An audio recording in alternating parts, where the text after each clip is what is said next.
They think they're going to come to Puerto Rico to Wonderland. Puerto Rico is the Wonderland.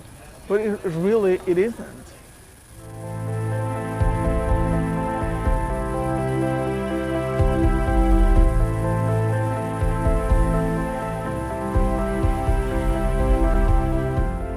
We don't know, unfortunately, how many people die on the way here, but it must be a significant amount of people. They hit a reef, and that's when the boats start opening up and start getting water. And 3 of them drowned. They come here to suffer more than in the Dominican Republic. That's the truth. That is the truth.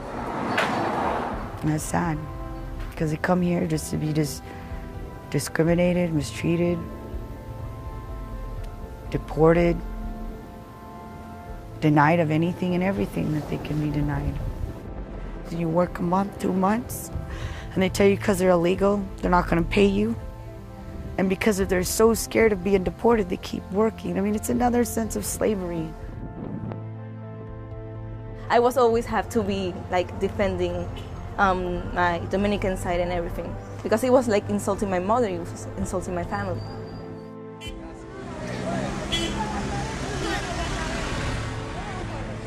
Each year, Dominicans risk their lives by entering into the U.S. territory of Puerto Rico illegally.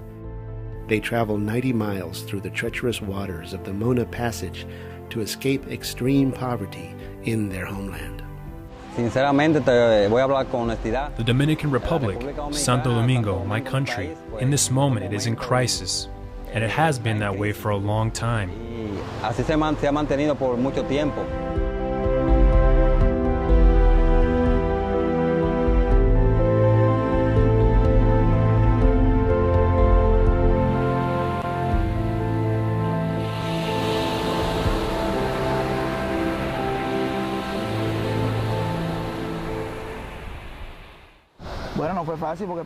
It was not easy because I thought I was going to die in the water. It's not easy to get here by water. It was a very sad journey because it started out with 40 people from there and only 15 survived. There were approximately 8 women, and some of them were pregnant and the others were men. All of these women, lamentably, died. They all died. We were hiding for some time, and the Coast Guard was watching to make sure no one left Santo Domingo.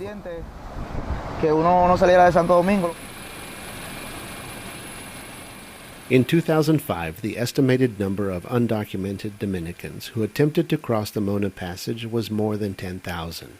But those numbers are down to almost 1,000 immigrants in 2011. The Coast Guard credits this decline to the use of biometrics.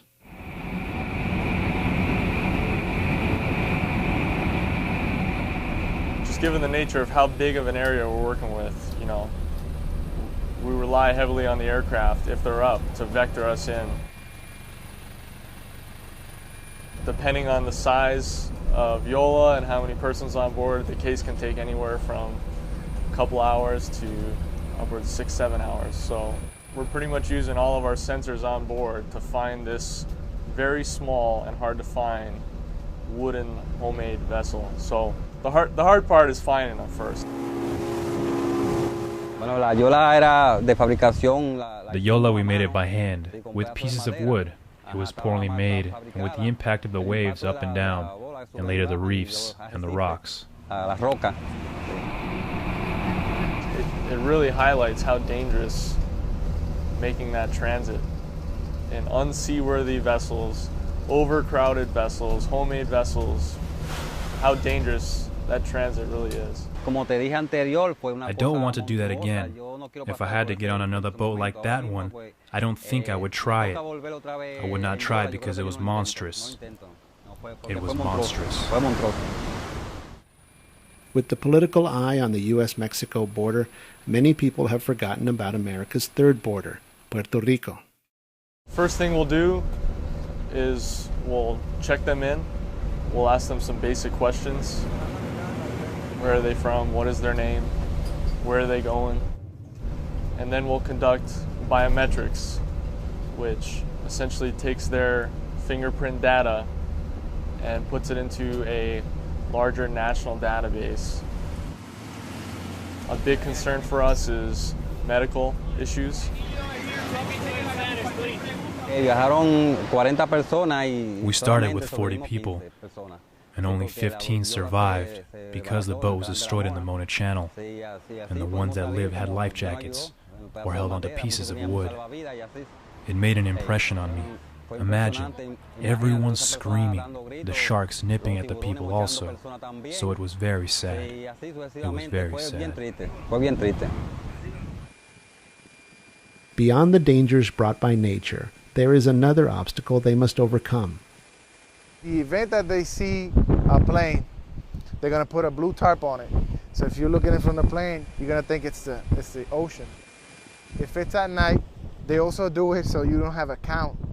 Keep in mind they're in the boat for 2 days, and even though they're sitting down, they're getting splashed by the water. 4 waves came. 4 waves rose up and they covered the top of us. And this was the most dangerous. But once you're in the water, you can't go back. You have to go forward. Once they getting closer to shore, they're gonna be desperate. Depends if they're getting chased by the helicopter or airplane, or they've been seen by somebody. If they can see the beach, it's even harder because they want to try to jump. Everybody was yelling and crying. I didn't think I was going to get out of there alive.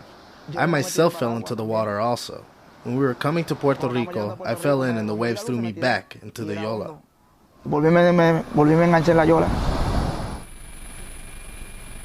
Even with all the lives lost along the way, Dominicans continue to risk the journey through the Mona Passage. The main reason why they come this way without papers is because they are denied a visa at the U.S. Embassy in Santo Domingo, and therefore they are forced to take this other, more risky option. We all left our country to find a better life.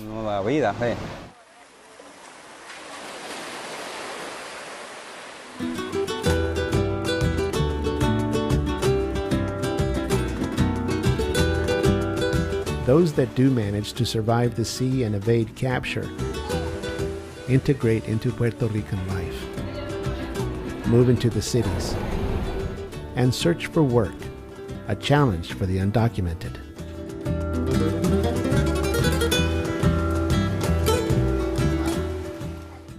So there's a very strong divide in the labor market, where you find Dominicans doing the worst kind of manual work. Most local workers are not able or not willing to do it. They tend to be low skill, low status jobs. So in the service industry, personal services, domestic employment for women in particular, that's the largest sector for Dominican women in Puerto Rico. Very few Puerto Rican women are doing this kind of job. Because of their undocumented status, the bosses sometimes pay them less. In construction projects, on farms, in yard work, the women in houses as domestic workers. I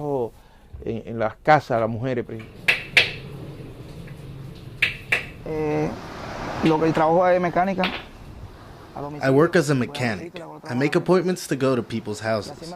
That is how I find work. I think about going back to my homeland, because being undocumented here, you can't do business. You can't have a checking account. Everything you get here, you have to spend. It is hard to save it because they rob you, they assault you. Do you understand? I've been assaulted. I bought a necklace and they stole that too. You don't have the opportunity to do business and put your money in the bank because you are illegal. I can't buy and sell cars, and this is something I like to do. I would have to buy a car through someone else, but it would be in his name, not mine.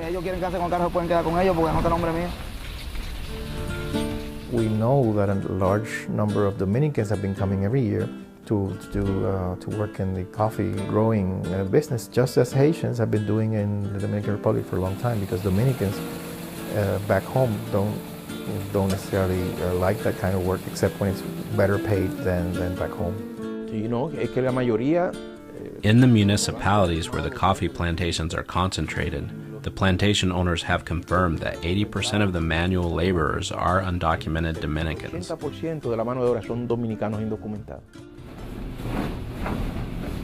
In their search for work, they deal with a familiar foe to immigrants around the world. In the beginning, no one wanted anything to do with me. They discriminated against me a lot because I am Dominican. When I was looking for a job, they said Dominicans were taking jobs from Puerto Ricans. But that was not true, because some of them don't want to do difficult work. One has to do difficult work to earn money. There are a lot of Puerto Ricans that don't deal with Dominicans, but there are many who do. The person who gave me a helping hand was Puerto Rican. Her husband was Dominican, but she was Puerto Rican. She helped me. She helped me when I first came. But a job doesn't always mean stability in their new lives. Unable to purchase homes, some Dominican immigrants build their houses in squatter communities. My husband came to Puerto Rico. He immigrated back to Puerto Rico in Ayola. And he called to tell me he made it. And I came with my mom and my sisters and my daughter to reunite her with her father. And when I see the situation he was going through, he just really wanted for us to stay. Laura and her family settled into the primarily Dominican squatter community Villas del Sol. In 2009, the U.S. government bulldozed the community, leaving the Motas and hundreds of other families homeless. The Federal Emergency Management Agency puts as a condition to continue giving you money whenever you have natural disasters, that when you have an area that is historically flooded, you have to remove people who live in that land, and you have to enforce a non-residential use of that land. If we had let the people who had started squattering there live there indefinitely, we would have had to return over $180 million in federal funds. The media utilized the community like illegal Dominicans, and then people's remarks that, oh, they don't deserve water, catch them on fire. I mean, all cruel things. Now, really, if you have 100 families, perhaps, as squatters in a piece of land, is that really worth $180 million to you? It's really hard, because the government makes everything hard for you, Anything that you need, it's never available, and work is scarce. You're constantly reinventing what you do just to make ends meet. We made available other alternatives. Some of the people then accepted Section 8 subsidies in regular urbanizations with concrete built homes, completely storm-proof and all that, and land was made available in another area where they could then legally build their homes. And they're willing to take that mistreatment just for $1 to make an honest living to provide for their children. Section 8 housing is one place Dominican families are divided by citizenship. Even as American citizens, these children face the same discrimination as their parents. I have lived all my life in Puerto Rico mostly, and I study in the University of Puerto Rico. Being in school and people not knowing I'm Dominican, and not knowing or listening to my accent, they start telling the jokes generally.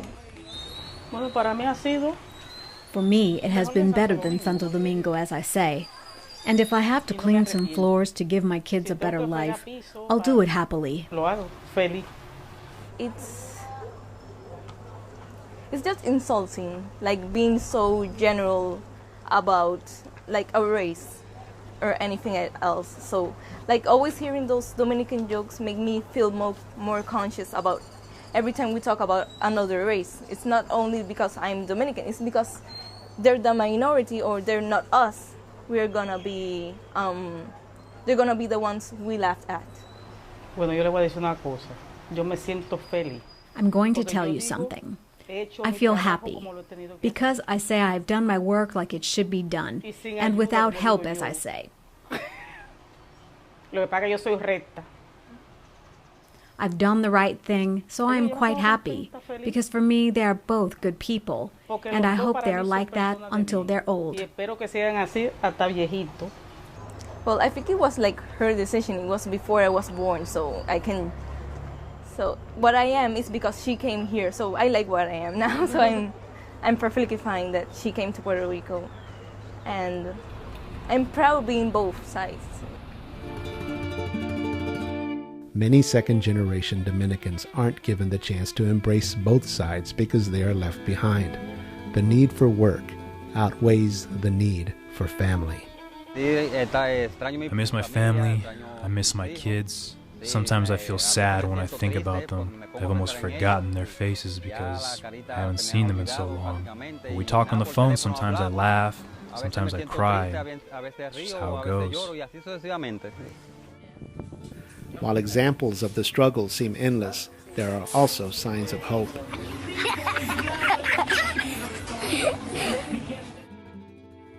I had a woman on the trip who sat in the middle of the Yola like she was riding in a bus with a plastic hairband. And she was like, and her pocketbook in her lap, covered in plastic, and I was like, bail water, bail water. And the water was at our side, and this person was vomiting, and that person was vomiting, and I was yelling, bail water. And she was, and I said, do you believe this woman? She thinks she's a tourist. Cynthia describes her last Yola crossing that successfully reunites her with her husband in Puerto Rico, temporarily leaving her children behind in the Dominican Republic.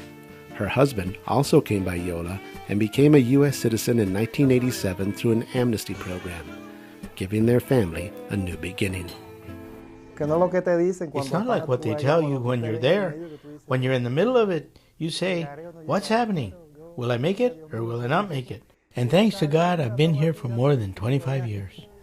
When life is giving us an opportunity, and here there's so much opportunity, if you don't take advantage of it, it is because you don't want to.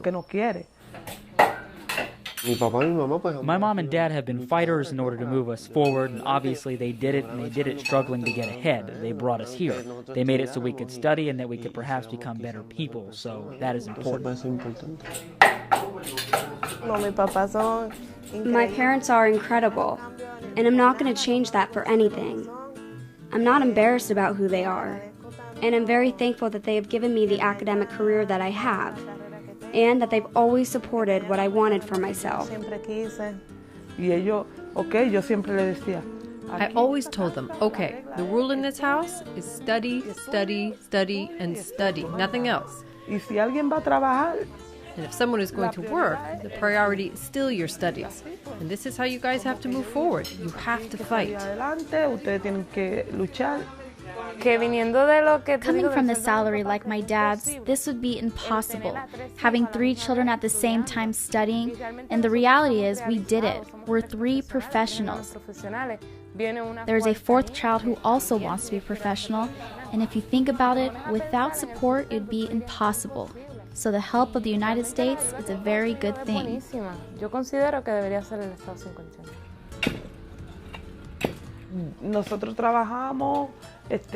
We worked, me for example, in the house of a family. I prepared food for weddings, birthdays, whatever the occasion, like desserts in December for Christmas. My husband works in a bottling plant, and my children have worked since they were 16 years old. So, of course, with the hard work and help of them, we put ourselves there. My husband worked, I did too, and the work has been arduous. And up until now, thank God, here we are.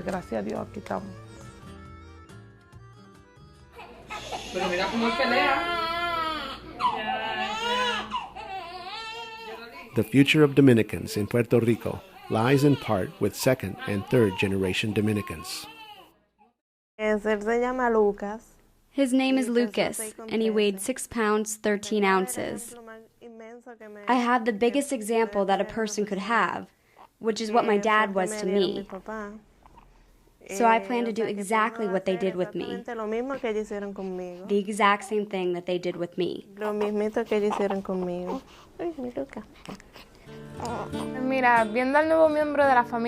Seeing the new member of our family, Lucas, I consider that beginning with this generation, because we are all professionals, I see that we can give them a better quality of life, even though, as I say to my father, for being immigrants, our quality of life is excellent. But the distinction being that now we are professionals. We hope that the education that they get is much better than ours, and in fact ours was excellent. So we have to maintain what we have and give much better to them.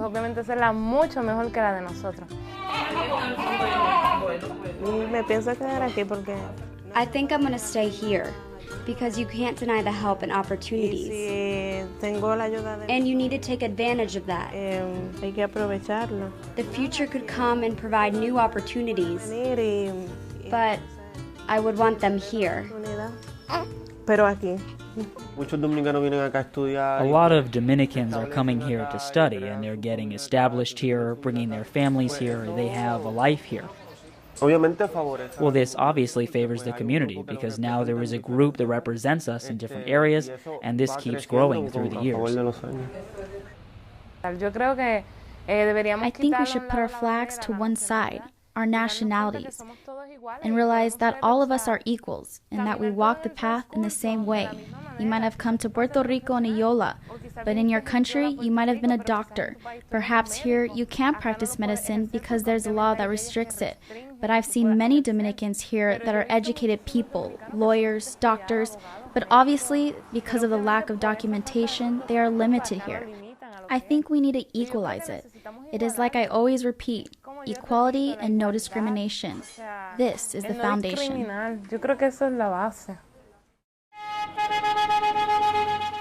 It's a path that appears to be endless. As poverty and unemployment continue to rise in the Dominican Republic, more families will be torn apart in order to search for a new life in Puerto Rico, only to face discrimination and to fight for a job that no one else will take. Puerto Ricans are not going to change like this. It needs time. It needs time. And it needs for Dominicans to change the way they come here and to change what they do when they come here. For Puerto Ricans to change the way they think about us. Yes, it has been worth it. But the problem is, if I keep on saying, yes, it was worth it, I'm encouraging others to come. Yes, we live comfortably. This house is ours. We bought it. My children have become professionals, so I have never regretted having come here. You have to reach for things, and you have to learn. This I might not have learned there. I have learned it here.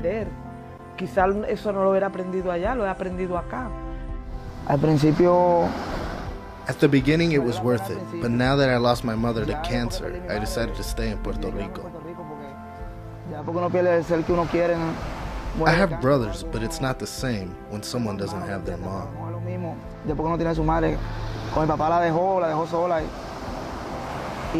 My dad left her alone and I wasn't able to see her. That would have been the only reason to go back to Santo Domingo. I ask God and I ask the people subjecting themselves to this trip to not attempt it because lamentably it is too dangerous, too much risk. Your life. Don't give up your life and die, practically just looking for a dream. You come on a Yola for a better life, facing an ocean with all those sharks. We're survivors. I mean, we're not victims, we're survivors of everything. Till we walk a mile in their shoes, then you could tell me something different.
They come here to suffer more than in the Dominican Republic.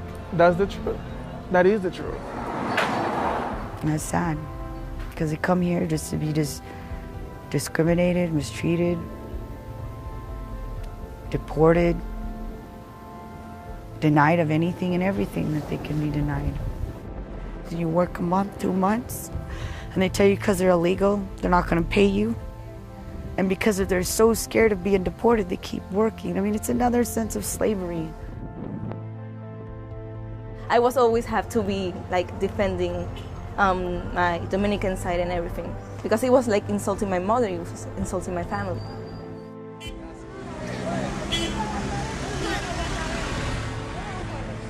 Each year, Dominicans risk their lives by entering into the U.S. territory of Puerto Rico illegally. They travel 90 miles through the treacherous waters of the Mona Passage to escape extreme poverty in their homeland. The Dominican Republic, Santo Domingo, my country, in this moment it is in crisis, and it has been that way for a long time.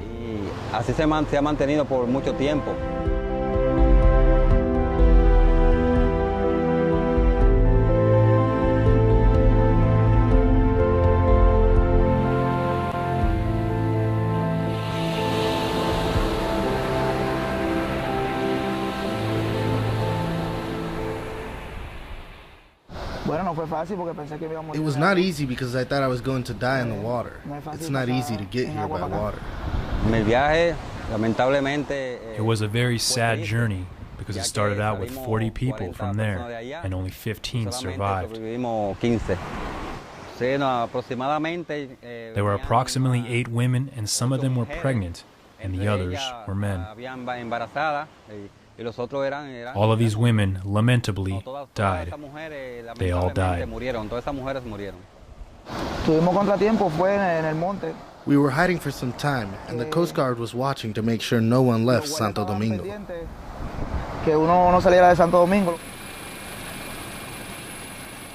In 2005, the estimated number of undocumented Dominicans who attempted to cross the Mona Passage was more than 10,000. But They think they're going to come to Puerto Rico to Wonderland. Puerto Rico is the Wonderland. But it isn't.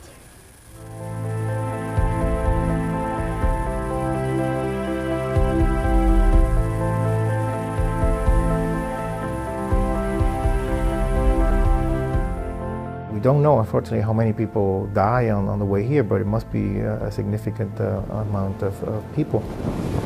They hit a reef, and that's when the boats start opening it up and start getting water. And 3 of them drowned.